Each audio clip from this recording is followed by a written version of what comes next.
right now, Elon Musk, and obviously after the widespread backlash, Elon Musk has reinstated the accounts of several journalists who were banned from Twitter. This is coming after the Twitter poll that Elon Musk conducted showing that the majority of respondents wanted the accounts restored immediately. I like the fact that he takes it directly to the people. He does. I like the fact that he takes the poll. He puts these little polls up about everything.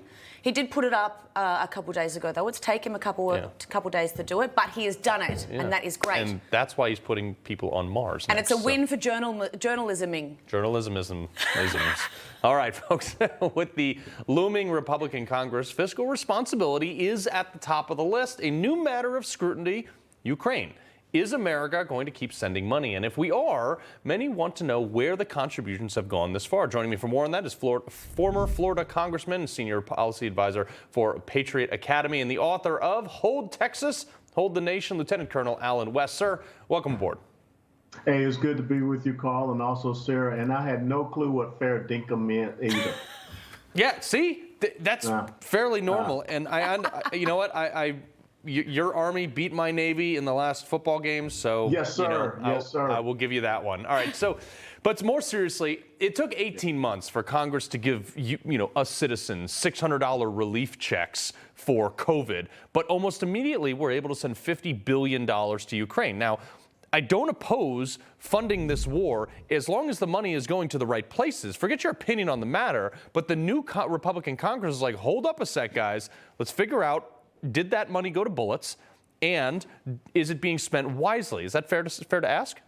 No, that's absolutely fair to ask, and I think it's so important that we have an audit of the money that we sent to this point, and we should not be sending anything further until we get that clear indication thereof. And you can see that I'm joined by my little grandson because we had grandparent duty last night. He's walking this time. Last time he was in your arms. Oh, yeah, this guy, he's all over the place now. He's going to be a little paratrooper. But I think that without a doubt, this should be going to the arms that are necessary. It should be going to the long-range artillery systems, more surface-to-air man-pass systems, air defense systems. And I think that most importantly, the Ukrainians have been asking for their own MiG fighters, and that's what we should be giving them. Yeah. Well, the issue, too, is like a lot of this is going to NGOs that are not even in Ukraine. They're on the Polish border. I know because I was there and I saw them lined up. This is probably the cheapest proxy war America will ever fight against Russia. So the funding needs to be used adequately. But, on that real quick, before we get to Ronna McDaniel and the RNC, do you think that there is a way for this to be accountable and not go through 50,000 lines of bureaucracy before it gets there? Well, I would hope so, and that's one of the important things about the Republicans in the House of Representatives holding the purse strings, and they should be able to have that fiscal accountability as one of their premier planks going forward. And when they have these hearings, they need to be able to have that sincere accountability to the American people and the American taxpayers about what is going on with these funds. Yeah.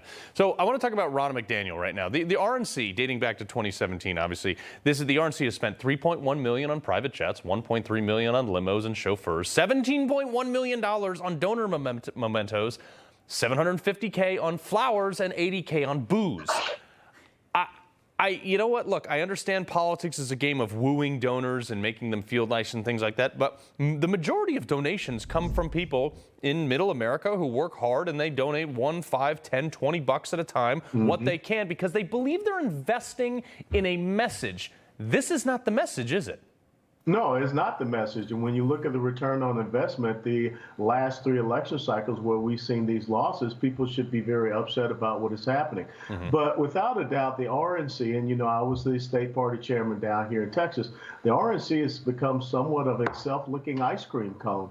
And it just continues to perpetuate itself, but it is becoming less and less relevant and is less and less meaningful to the people in the grassroots here in the United States of America. And if Ronna McDaniel is reelected as the chairperson, I think that you will see the RNC become completely irrelevant. Yeah. Do you think that she should resign over this? Without a doubt, resign or explain herself. What I hear them saying is that this is just a fraction of the expenditures there, but still, these are not the type of expenditures people want. They want to see you out there doing the same as we are. Get on a regular United Airlines or American Airlines.